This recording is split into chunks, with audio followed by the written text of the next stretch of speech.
We read in the Torah, right at the beginning, where God said, it is not good for man to be alone. Now, if you think about it, that's a little strange. It's not good to be alone?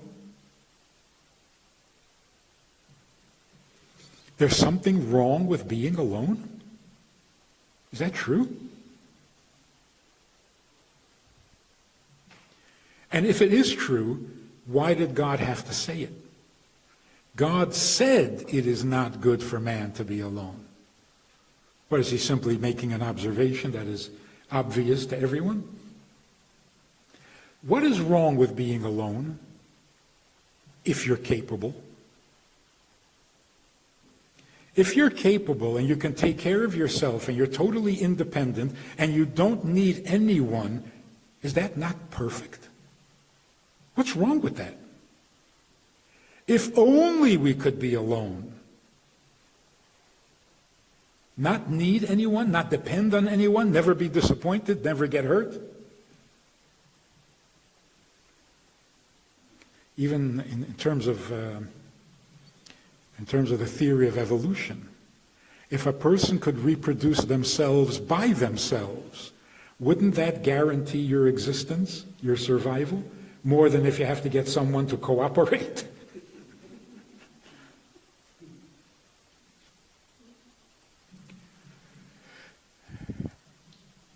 Listen to this amazing, amazing concept. When God said, it is not good for man to be alone, he was talking about himself. Why did he create the world?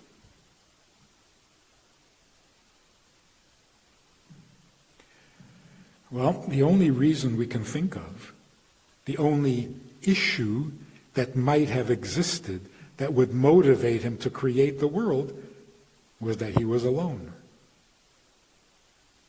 Alone and perfect. So you would think, if you're perfect by yourself, well, what could be better? So God says, I don't like this. I don't like being alone. Why? If you were God, you wouldn't like being alone. It's a godly, divine aspect. The thing that is most amazing, most mysterious, and most encouraging about God is that he does not want to be alone. It's a mystery because he can do fine by himself. And it's encouraging and inspiring because in order to not be alone, he chose us. We solve his problem. With us, he is not alone. It is divine to not be content with oneself. Not because we have problems, not because we have handicaps, not because we have difficulties. Just being alone and perfect is not good enough. And we don't know why. But when God said it is not good for man to be alone, he installed this instinct into human beings as well, and that's part of our being created in his image. For an inexplicable reason, he does not want to be alone, even though he can.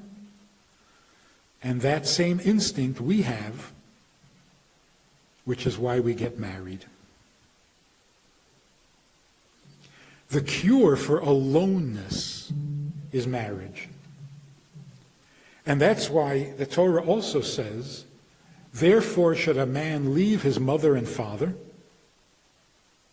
cleave to his wife, and become one. Why can't you cleave to your mother and father and be one with them? Why do you have to leave your mother and father, find somebody who you're not related to, Cleave to your spouse, and then you'll become one. It's because with your mother and father, you're never one. They have each other. You're number 3.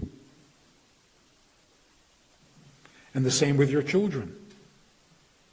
You're not one with your children, as devoted as you are. You're not one with them. You have a spouse. At best, they're number 3. Or 4. Or 14.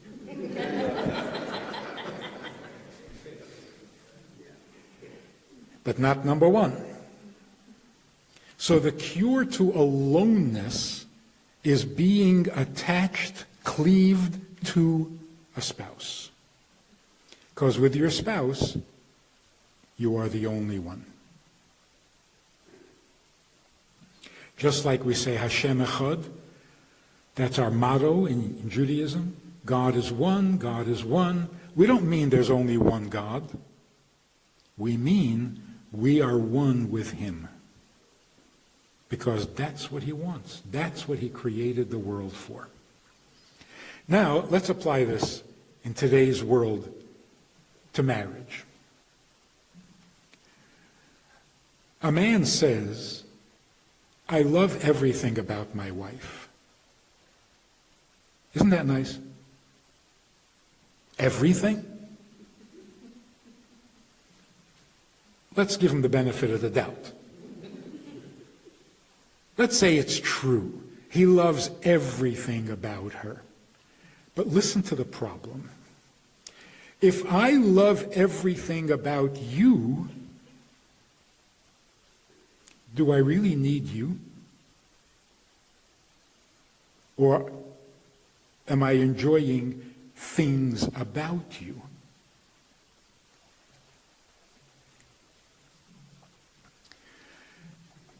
I love the fact that you have money. That's really appealing. Makes you really attractive.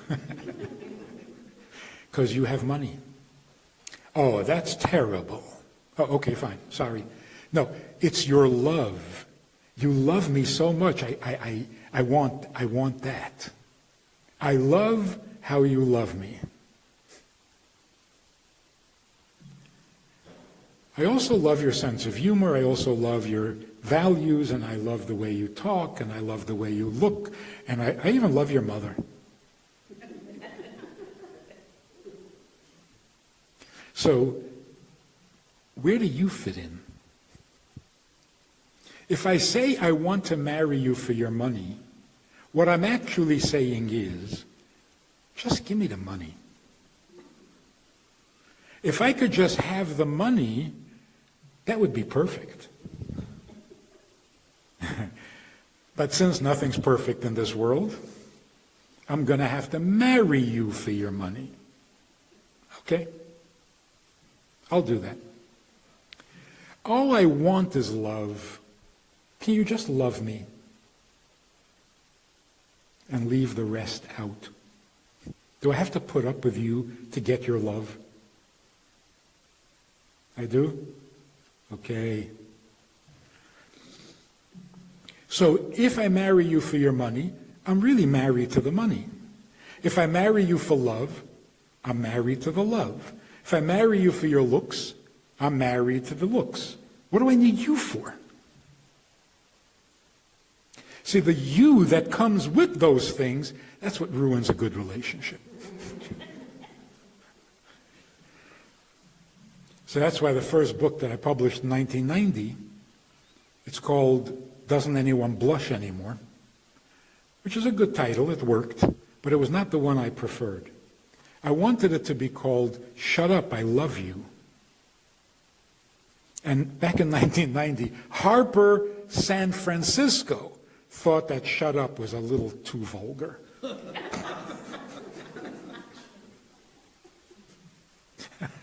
We've come a long way.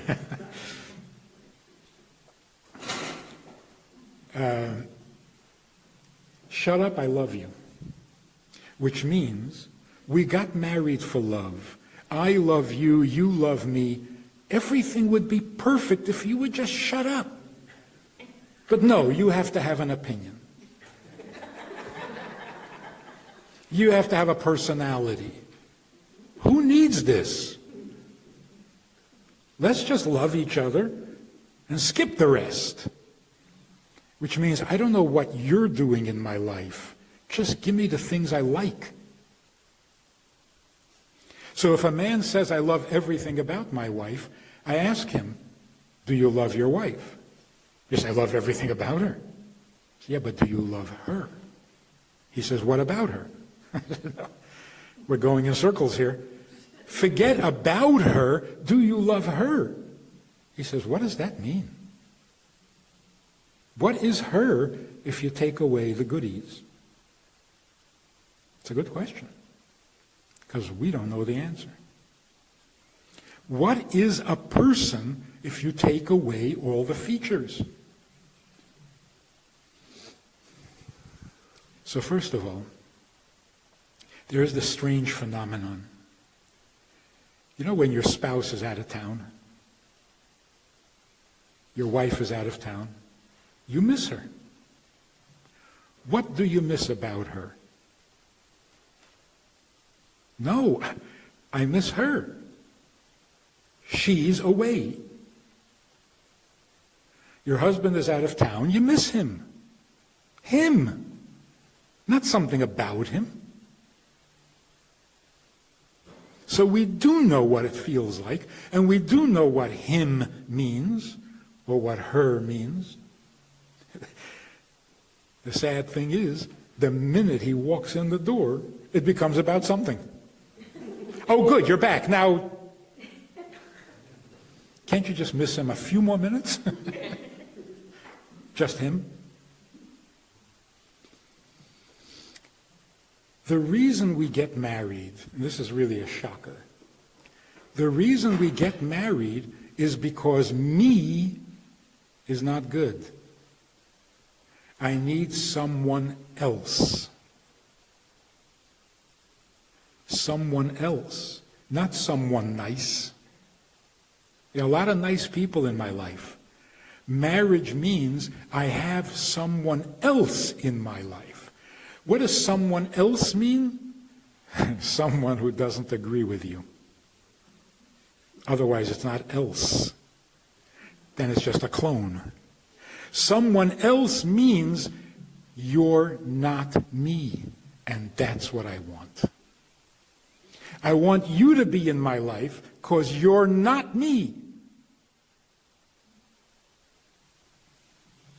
I also like your money. There's nothing wrong with money. I also like your sense of humor. I like all the things about you, but I am married to you, not to those things. And that's why I am not alone in the world. I am happy because I am not just me. That's crucial. If I love everything about you, I'm still alone. And you're alone. So listen to these conversations that happen all over the world. A woman says to her husband, I'm not sure that you're really there for me. He says, well, whatever it is, what do you want? I'll do it. She says, never mind. So men get together and say, you notice how women drive you crazy? My wife says she's worried, she's upset, she doesn't know if I'm there for her. I'll do anything for her. So I tell her, I'll do anything, what do you want? She says, never mind. They just want to make you crazy. And women get together, wives get together and say, men, they just don't get it. And the men are saying, get what? I'll do anything for you. You'll do anything for me, I'm all alone in the world. The same is true with God in Judaism. There are people who are religious, more religious than we are. They pray 5 times a day. They have all sorts of religious activities. Various religions, they're very But imagine saying to God, if I serve you, if I love you, if I worship you, and if I obey you, will I get to heaven? Yes? Okay, I'll do it. That's like saying, I'll marry you for your money. It's like saying to God, can you just let me into heaven? No? I got to go through hoops and commandments and stuff to get to heaven? All right, fine, I'll do it. But if I could just get there without you, that would be perfect. See, we don't have that. We don't want to get to heaven. That's never been the goal of Judaism. I mean, for practical reasons. Who are you going to know in heaven? None of your friends are going there. I mean, let's be realistic. Who are you going to talk to in heaven? About what?